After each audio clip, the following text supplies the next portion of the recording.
Last time I assigned 1 through 12. I like to start every class with an opportunity for questions from homeworks. So if you've had a chance to start the 1 through 12 and you got stuck on something or you weren't sure, you wanted to ask about, obviously the odd answers are here in the OneNote that you can check against. But sometimes even that, sometimes there's mistakes. Sometimes you're not sure, like, oh, it's not anywhere, I can't understand why they got that. Just a chance to ask questions. This is part of the advantage of having a Sunday due date, is that we have a chance to do these sorts of things. Does anyone have anything they'd like to talk about from 1 through 12? Any questions? Can we go over any of the 1 through 4? Sure. So for these, if possible, I would just graph, right? So like 1 is set up to be typed in your calculator. I'm just going to graph it, look at my calculator, do a vertical line test on it, and be done. 4, I can rearrange this fairly easily, get in my graphing calculator, done. 3, I have to be a little bit careful with the squared. I have to remember the plus or minus, so it's going to be, we did an example in class where I had to graph in my calculator with the plus or minus on how to do that. The one that's going to be a little bit tricky is 2, because the plus or minus is there automatically. How did I deal with the plus or minus again on my calculator? I used 2 separate lines to do it, right? So I would do like x squared plus 1 and then x squared minus 1. And then I'm going to do zoom standard because I've used the calculator for a bunch of other classes in between and messed my window all up, I'm sure. So I'm just going to do zoom standard. So here's the picture that I would get. And this definitely fails a vertical line test, so I'd say not a function. So that's the answer and the explanation. Cool? Yeah, so again, when possible, I'm just going to use the calculator to graph the thing and just be done with it. You know what I mean? Yes? Well, that would be part of the explanation. You could just sketch a quick picture of what it looked like, right? But that would be a good part of our explanation. Oh.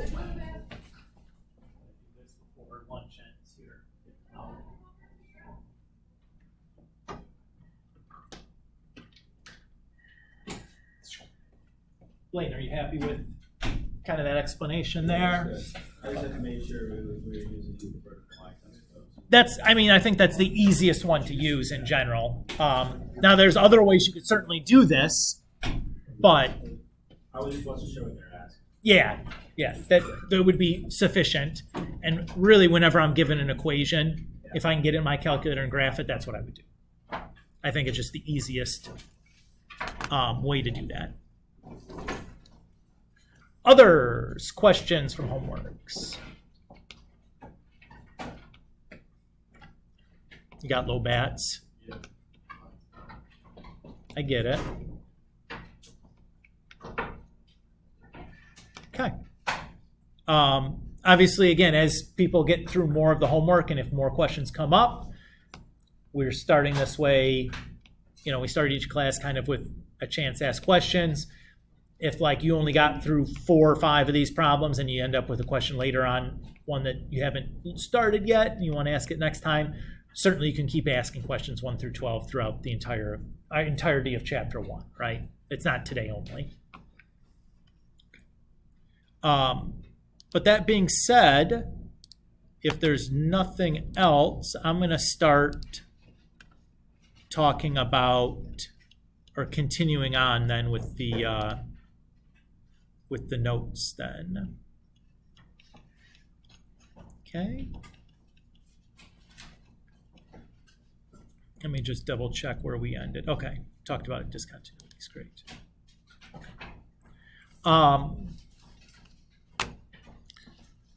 So I'm going to talk just for a few more minutes about discontinuities here. And then we'll start a new section. So let's say we're asked to find the discontinuities and identify like what they are. And we give you like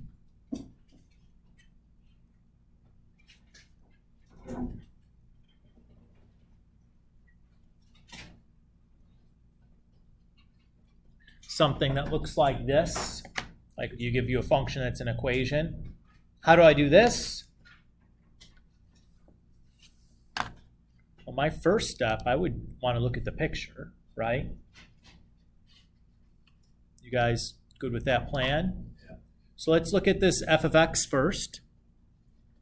So I'm going to just start by turning my calculator on and pressing the y equals button because I'm going to graph something. I'm going to clear out anything that I had in my y equals before that. And then I'm going to type this in. Now here I have a fraction, right?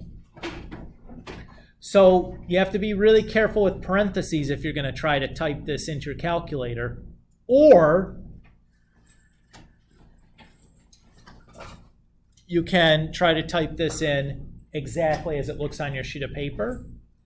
That's my recommendation. So to get a horizontal fraction bar, the easiest way to do that is if you press the green alpha button and then the y equals. This opens up the fractions menu. If you pick the option number 1, it puts the horizontal fraction bar into your calculator. So you can type it in exactly as it's written, which I think is easier than having to do like separate parenthesis around the entire numerator, division, separate parenthesis around the entire denominator, and making sure that all your parentheses are correct. I prefer to just be able to type it in just like it looks on my sheet of paper because I don't like mucking around with all the parentheses. It gets really overwhelming really quickly. As long as you don't have like a colossally old graphing calculator, you have this option, the alpha y equals fraction command. Now, if you have a really old graphing calculator, depending on how old the operating system is, it doesn't do this. But if you bought a calculator within like the last probably 10 or 15 years, you got it. So it should be fine. All right. So I'm going to just go ahead and hit graph and take a look. Oh, look at that. There's my discontinuity right there. You remember what kind this is that looks like a vertical asymptote? That is the infinite discontinuity. And if I look, let's see, x equals 1, 2, 3, looks like x equals 4 is my vertical asymptote.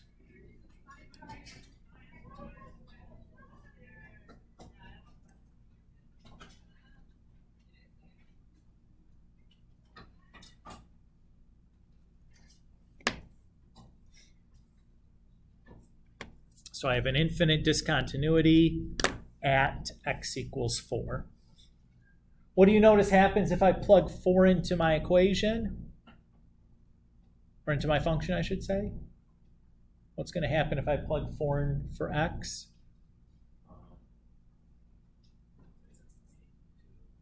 I get a 0 denominator, right? I'd have 2 over 0. What happens when you divide by 0? 0. No. That's very bad things. That's undefined, right?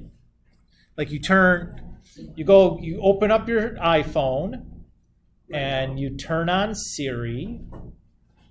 I don't think Siri's on for me because I don't like her listening to me. Do you think she listens?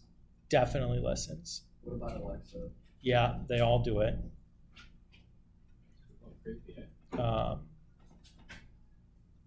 Okay. Let's see. Hey Siri. What is 0 divided by 0?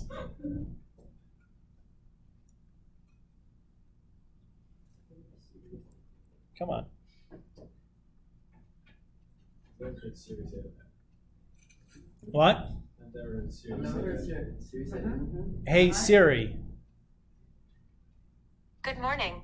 what's 0 divided by 0? I don't think she likes it. I don't like her, so that's fine. Hey Siri, go away. Okay. You can try it on your own. She has this whole funny spiel about Cookie Monster and 0 cookies, and it doesn't make sense, and you have no friends, right? No. So try it on your own. Maybe your Siri wants to talk to you. My Siri apparently didn't want to talk to me today, so. Yes, anything divided by 0 is undefined. Okay. Let's try the next one. Again, I'm just going to go ahead and type this into my calculator.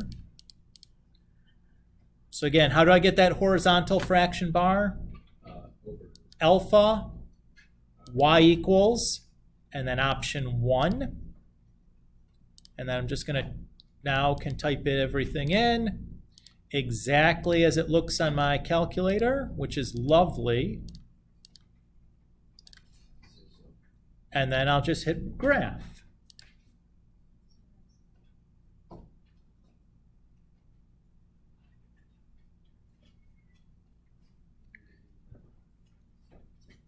Now this just looks like a straight line, right? Doesn't look like there's any discontinuity here. Does there? What do you think? Do you see a discontinuity? No, but the calculator's tricking you. Because, well, look at the equation here. Is there a value for x that's going to make a 0 denominator?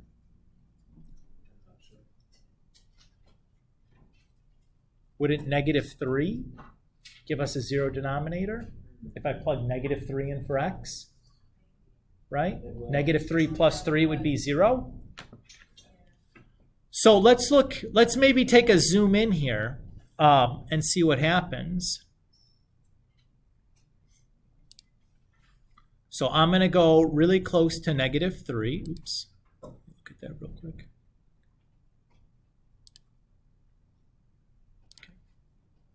So maybe I'll do a little bit less than -3 and a little bit more than -3. Just a little bit though. And then we'll go from like -6 to 0 or something. So here's my line. Uh-oh! What do you see right there? See one, a hole.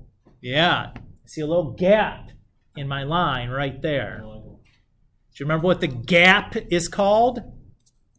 What kind of discontinuity that's called? I have it. Don't worry about it, I'll find it. Yeah, there you go.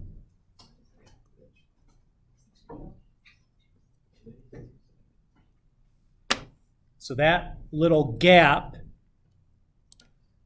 is a removable discontinuity, and that happened at -3. Again, where my function had a 0 denominator.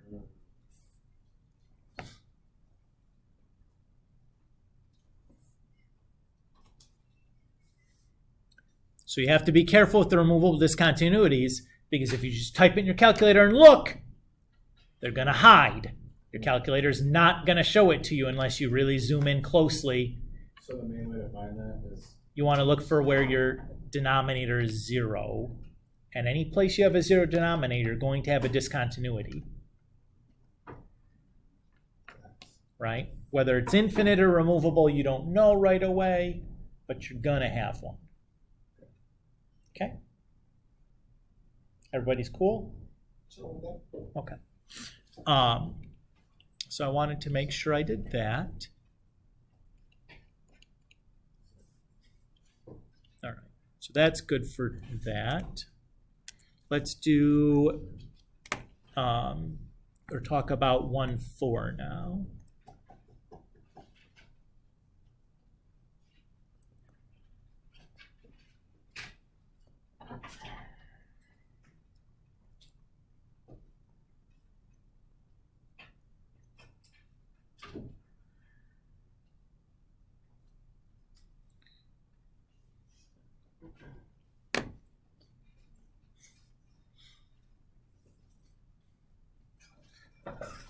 So we're going to be talking in section 1.4 about increasing, decreasing, and constant. Like anything else, when we define something, like we've defined a function, we need a bunch of adjectives to use to describe like what that function looks like or how that function is going to behave. One set of these descriptors are these terms, increasing, decreasing, and constant. So let's start by just talking about what their like formal mathematical definition is for each of these, and then we'll kind of like talk about like what that really means. Oh, thank you. I turned my volume on so that Siri could talk to me, but then she didn't really want to talk to me. So yeah, I know, Siri. Didn't know you were such a snob.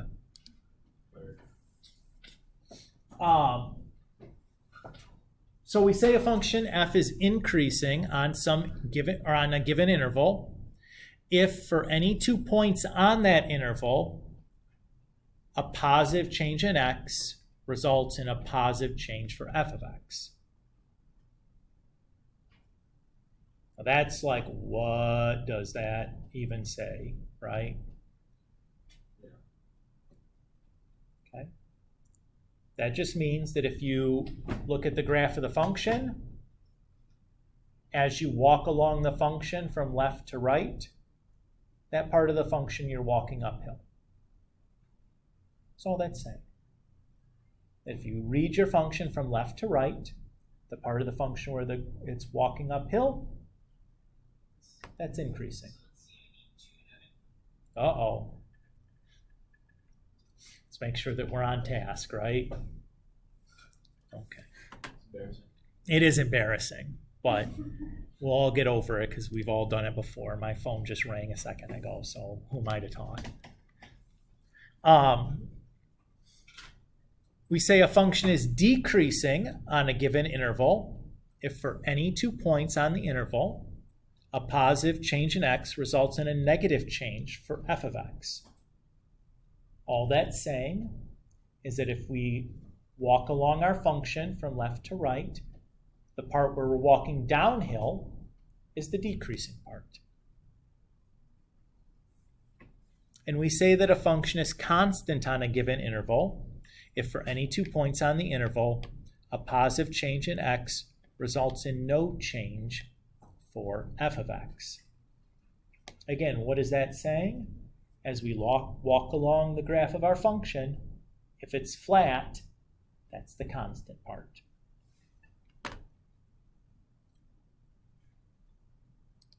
So let's look at an example here, or a couple of examples.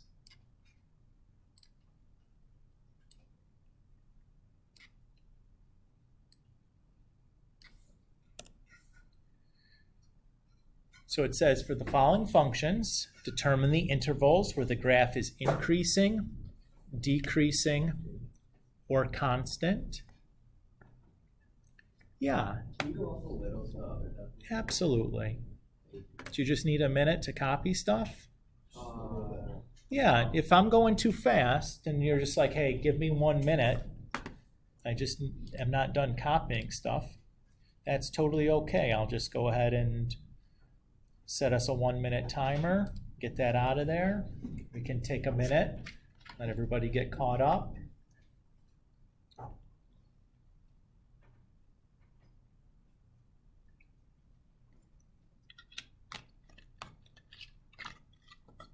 And I don't want to mess with anybody's notes taking or anything, but always remember, everything that you see in class on the OneNote, you have in your OneNote, right? In the content library, everything that I write, all of my notes will always be there. So even if if you want to experiment with just like sitting and listening, because you know that you have my notes, you can try that. There's really not a loss there. Jake, what's up? Yeah, is it midway right now? I don't know when's that. We started at 20, right? Yes. So like noonish. Oh, that's the 1 minute timer. I fit it perfect. Perfect. All right. Everybody stand up. Can I use the restroom? Yeah. Reach for the ceiling. After this, I need a good stretch. Oh, yeah, I like that. Spread them out as wide as they go. Try not to hit some of your friends, unless they deserve it. Reach for the toes.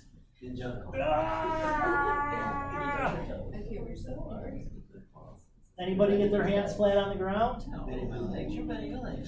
Oh. Maybe some of the ladies.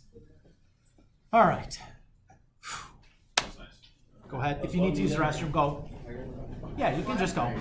I'm going to keep going, though, right? We're just taking a little minute. We're going to move here for a moment. You got to go. You got to go. All right. Okay. So, everybody feel a little bit more awake after moving for a couple of seconds? Yeah, I get it. You're wide awake now? Yeah. Good. All right. So let's take a look at our two examples. So example A is this graph, where a function given to us as a graph, and we want to identify the intervals where it's increasing, decreasing, and constant. So I'm just going to make, you know what? Let's be smart about this, right? I got all these colors. Let's color code.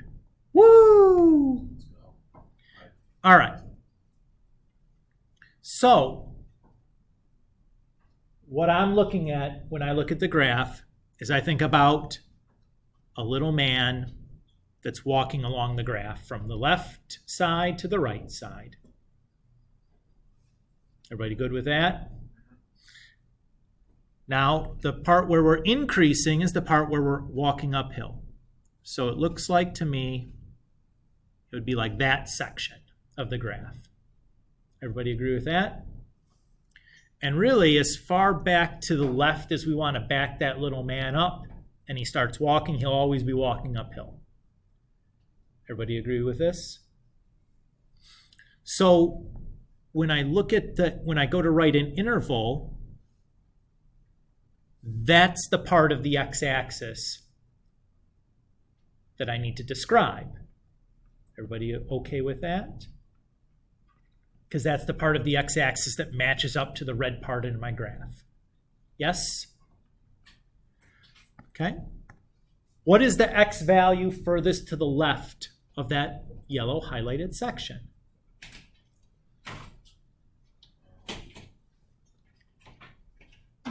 Well, it's negative infinity, right?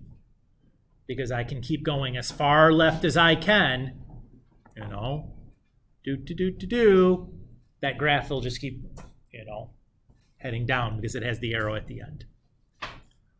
What's the end of that yellow section? Well, -4, right? Because we want the x coordinate.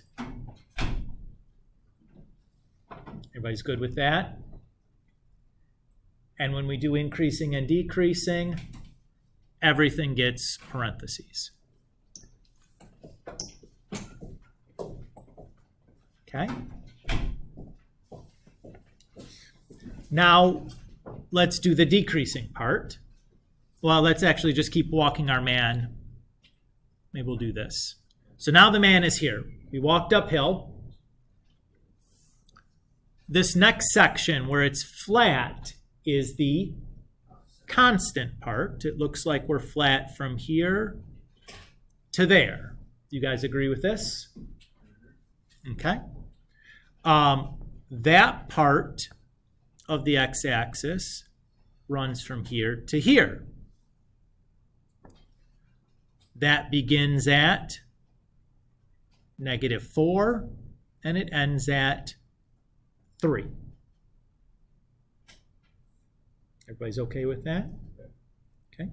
So I'm going to write -4 comma 3. And again, always parentheses when we're doing increasing, decreasing constant.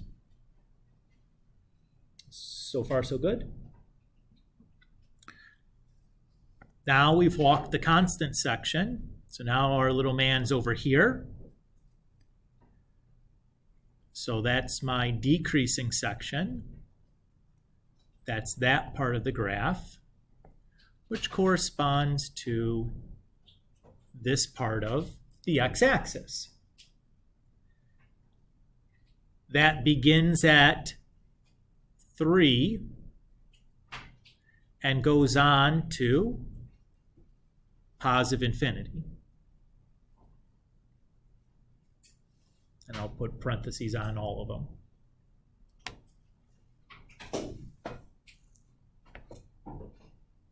What do you guys think? It's okay?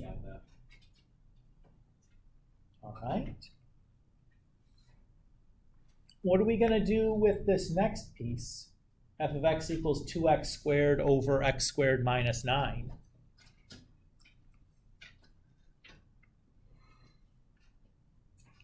What would we do first? Yeah, we're graphing it, right? I'm going to use a graphing software to do this so that it's a little bit easier for me to drop the image into OneNote so that I can write on top of it. Everybody okay with that? That's all I'm using here.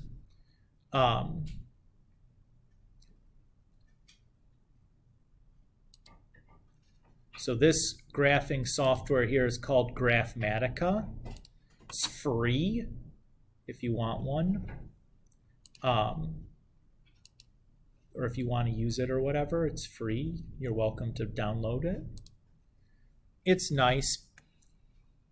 One of the best things about this software is you can do things where like the y doesn't have to be by itself.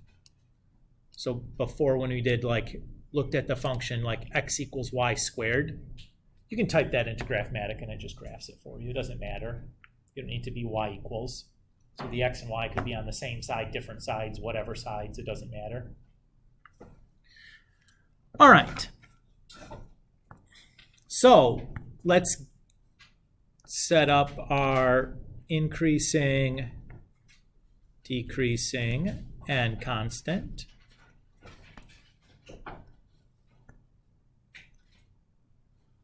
So we got our little man. He's going to start on the left side. And it looks like we're going to be walking uphill all the way to there, right? Well, I'm just doing like one section at a time because now we have a break, right? So we're going to walk uphill till the break, and we'll figure out what to do after that. Everybody agree so far about this being uphill this whole way? Is that what it looks like to you? Okay. So we're starting here and going to, it looks like right there. So furthest to the left is our negative infinity. And we stop walking uphill at this break, which happens at negative 3.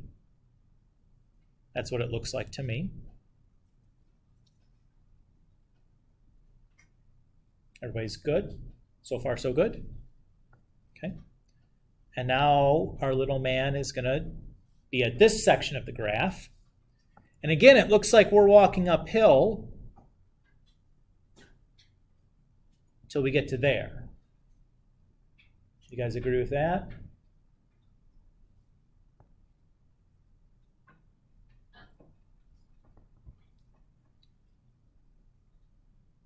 So I'll do the U thing because I'm going to need a second interval now. So we started at negative 3 and we went to 0.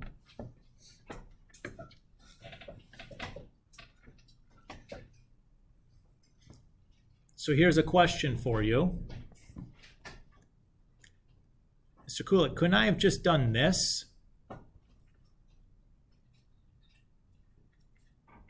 What do you guys think? No, very good. You can't write it that way. Why not?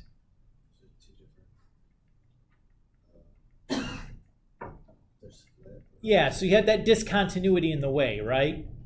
So if you look at our definition of increasing, if I took, if I looked at that interval from negative infinity from 0, if I picked an x here and then an x to the right of it that's down there, this y is lower than this y, that wouldn't fit the definition of increasing, right? It has to be on a separate interval. They can't be connected and be on those two parts have to be on separate intervals. They can't be in just one big interval because you failed the definition. Basically, all you need to remember is like if there's a discontinuity, it just means you have to start a new interval. Everybody's okay though? Okay. Now we're on to this section. Looks like that little man is now walking downhill. So that means we're decreasing. So I think, I used blue for decreasing. So it looks like we're going there from 0 to 3.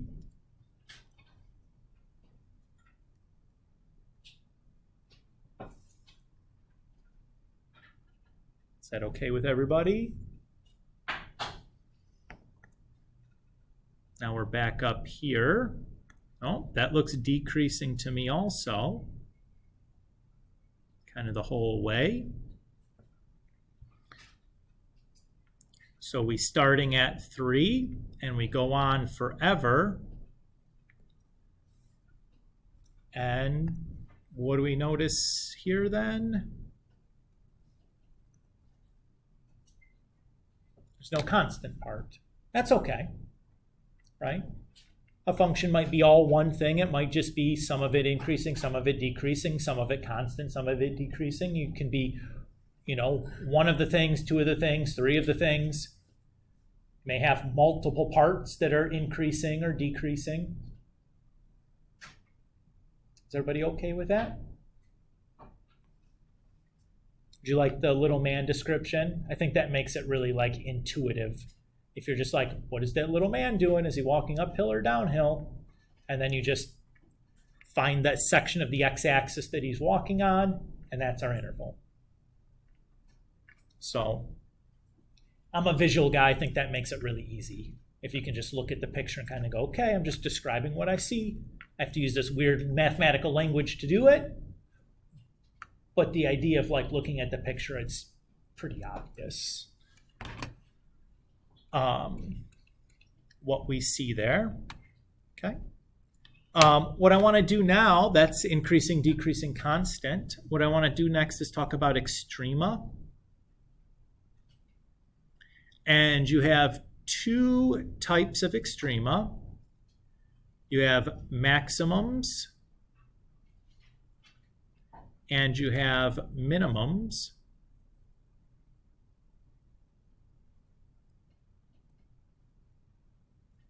And for each, a maximum or minimum, you have two types.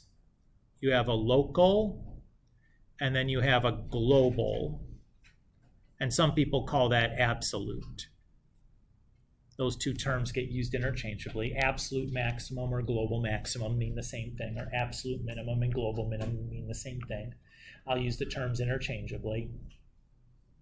Don't ask me why we need two terms. But it's the same thing as life, right? If I say that's good and that's excellent, right? It means basically the same thing, right?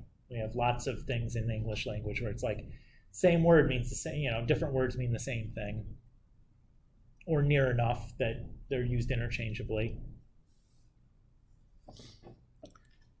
So what do we mean when we say maximum or minimum? Well, let's go and look at the precise mathematical definition. Then we'll talk about like what that stuff actually means.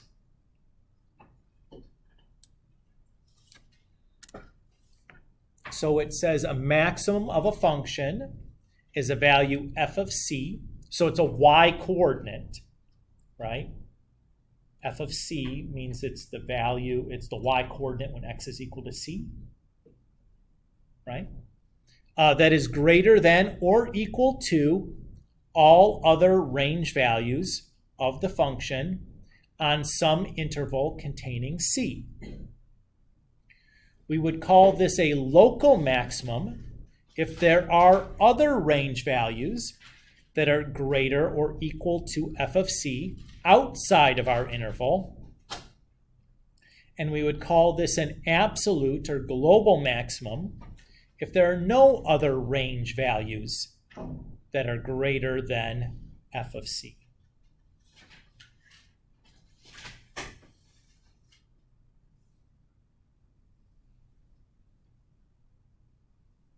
And then the minimum is the same thing, except it's less than, right? It's the same definition, just less than. So let's look at a picture to just kind of get the hang of what's going on here.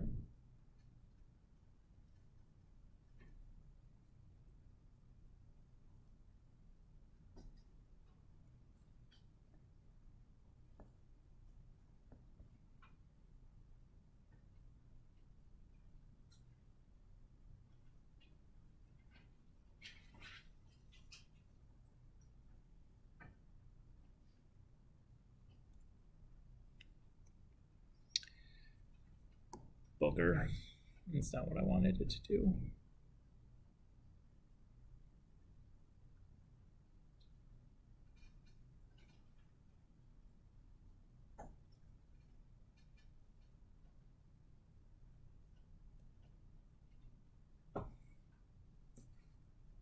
What the heck just happened? Where did it go? I just was happy with that. But it just... that is infuriating to me. I don't even know what I did. Has that ever happened to you?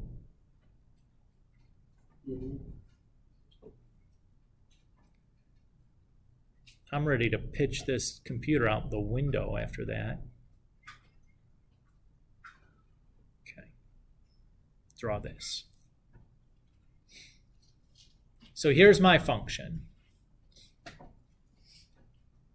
How many extrema do we see in this picture? By extrema, we mean maximum, or I should say maxima, that's the plural of maximum, or minima, that's the plural of minimum. How many do we see total in this picture?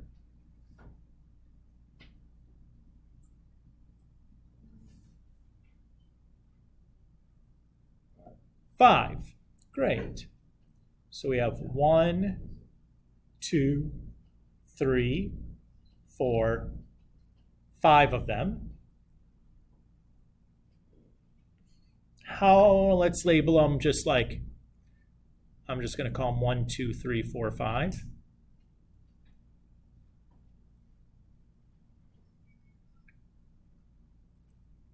Are there any global maximum? Or maxima, I should say, global maxima, or any of these global maxima that are higher or equal to all other y coordinates in the graph?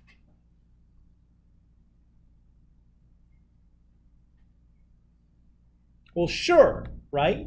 If I look at points 1 and 3, those are higher or equal to all other points on our graph, right? So those would be global maximums. How about global minimums? Do we have any of those? 2 and 4 are not global minimums.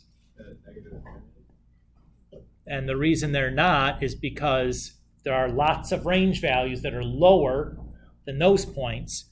In this case, we would say there are no global minimum because we have those arrows pointing down going on forever. Do we have any local maxima? So any point that's in a small neighborhood, it's the highest point, but maybe not the highest point overall. 5, right? So if I like looked at that neighborhood, 5's the highest point in that neighborhood. But if I zoom out, obviously there's stuff higher than 5. Do we have any local minima? 2 and 4. Again, if we look at just like a little neighborhood, those guys rule their neighborhood, but there are lower points elsewhere. What do you guys think? This okay? Yeah. Again, you read that definition, it's like, woof, that's a lot of words. But when we actually look at what it is, what it means for us, how we have to use it, it's a simple idea, right? And just looking at the relative high and low points in the graph. Let's do another example.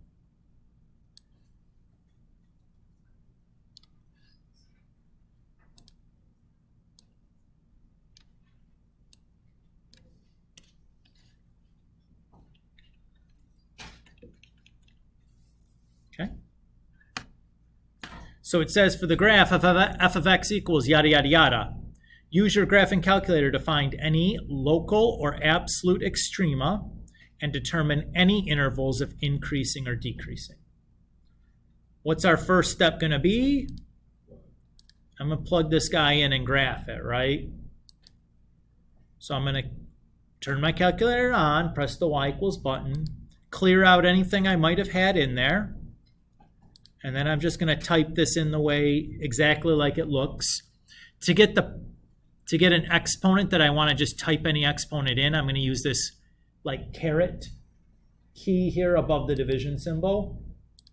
And then I have to make sure I press the right arrow afterwards to move my cursor back out of the exponent. And then I'm just going to kind of continue on. So that's how I swear I pressed the plus symbol. Okay. And then we'll just kind of continue on, just typing this in exactly like it looks like on my sheet of paper. Once I've done that, I'm going to do zoom standard, because remember last time I messed with the window to find that remove discontinuity, and I screwed my window all up.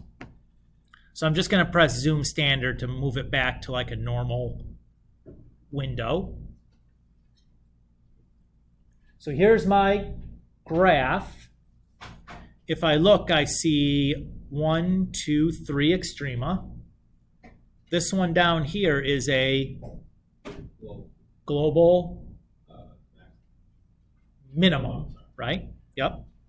And then this one in the middle is local maximum, and the one on the far right is local minimum. So I'm going to go ahead and make a spot to record that information.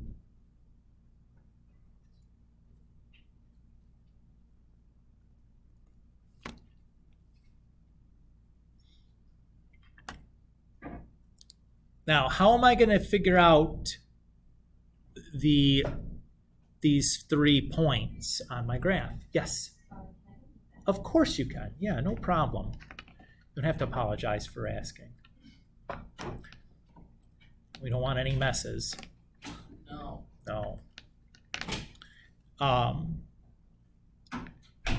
Well, our calculator can actually find them for us exactly. We just have to know how to ask it.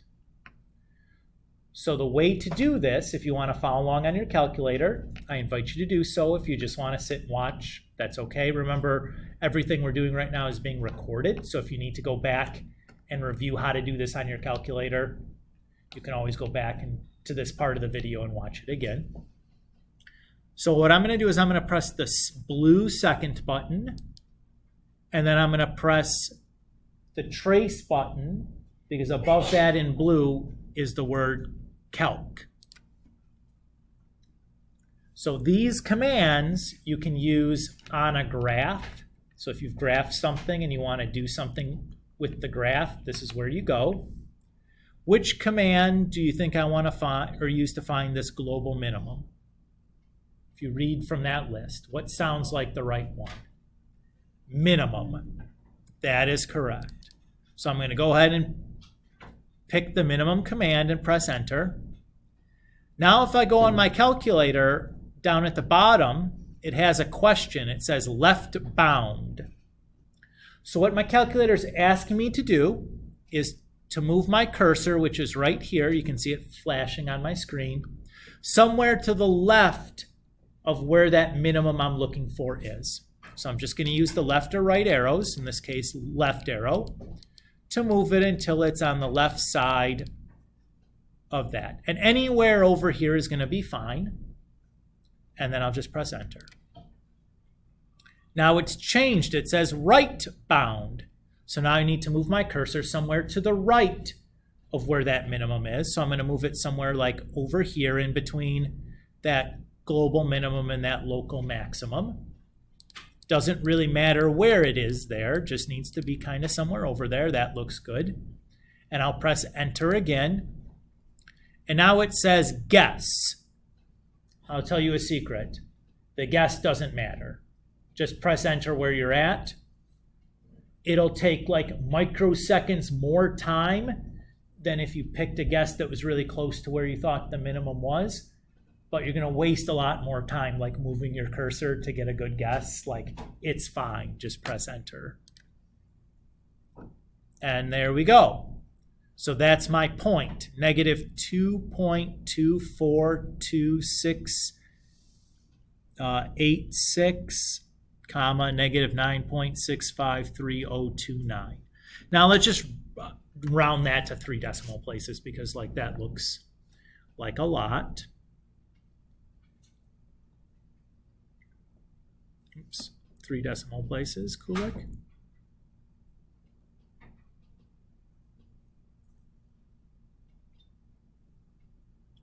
Or you might write it as this, that's equivalent. Oops, I have to close my parenthesis. Or if we asked the minimum value, that's this number, the y coordinate. Everybody's feels okay? Let's go do the local max, and then I'm just going to write down the answer for the local min. We're not going to just pound through the calculator buttons again. Just to see it one more time. All right, so where do I go to find those min and max commands? I press second, and then the trace button. This time, since I'm looking for a local maximum, I'm going to choose the maximum command. Alternatively, you could just press the number 4 as opposed to scrolling down and pressing enter. That's okay also. It's going to ask us the same 2 questions, left bound. So I'm going to go ahead and move my cursor. So we're somewhere over here where it's on the left side of where I think that local maximum is. And then press enter. Now it's going to ask for a right bound, so I'm going to move it somewhere over here between the local max and local min. Press enter. And then a guess, I never move it. I just guess where I'm at. So there's my other. And again, I'm going to round that to 3 decimal places.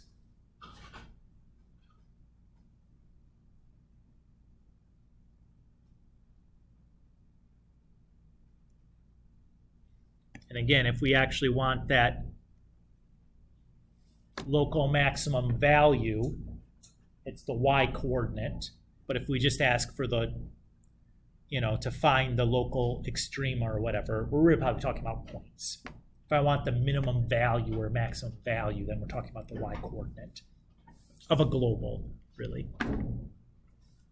Because like this has no maximum value, right? I really probably shouldn't even underline that because it's not a global. And then the minimum or the local minimum there, I'm just going to write down the value there. Everybody's okay with that? Rather than grinding through the calculator one more time. So far, so good? Okay. The other thing it asks for are the intervals of increasing or decreasing.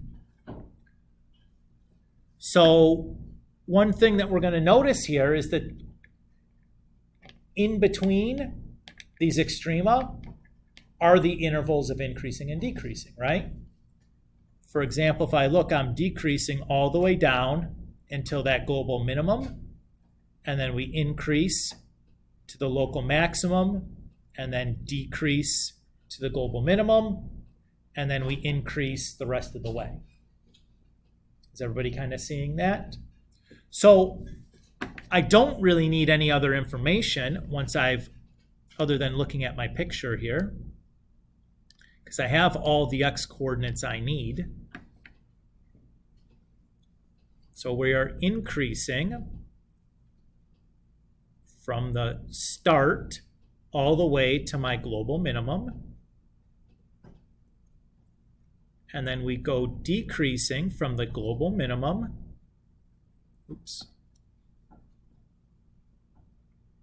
to the local maximum. Then we start increasing, or I'm sorry, oh my goodness, Mr. Kulik. I put those in the wrong spot. We start off decreasing, and then we go to increasing. And then we decrease from our global maximum to our local minimum. And then we increase again from that local minimum all the way to the end. Do you see how I just used the x coordinates and looked at the picture to just kind of piece those intervals together?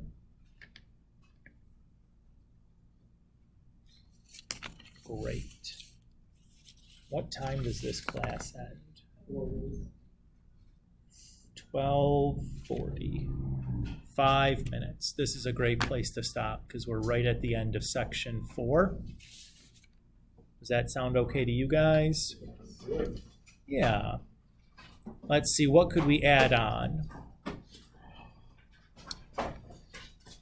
You could add on 13 to 18 now. So this will be due also as part of Sundays. What we do on Thursday will be a part of next Sundays because we won't have a class day in between to ask questions before that stuff would be due. So I always want to have a class day, when possible, in between a due date for something. You could, so like, if I go, like Ava, I'm going to pick on you again. So you could just do, you can put them all in one page. That's totally fine. Because that's what's going to be due for the problem set. I would want a new page for the next problem set, but all the problems in one problem set you can put in together in one. Or you can put them in separate as long as it's clearly labeled. You're welcome. Ava, I'm going to delete these things out that I just did in your notebook, just FYI. I don't want to change anything on you, but I want to tell you that I'm doing stuff.